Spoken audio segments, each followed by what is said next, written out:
Welcome to Fluent Phonics. Today we will focus on mastering the pronunciation of the word freeholder. Freeholder. Freeholder. Freeholder.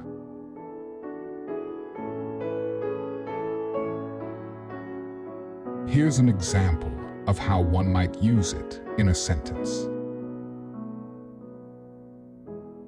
The freeholder of the property decided to a developer for a profit. A freeholder is a person who owns real property outright, meaning they have full ownership rights and can do as they please with the property.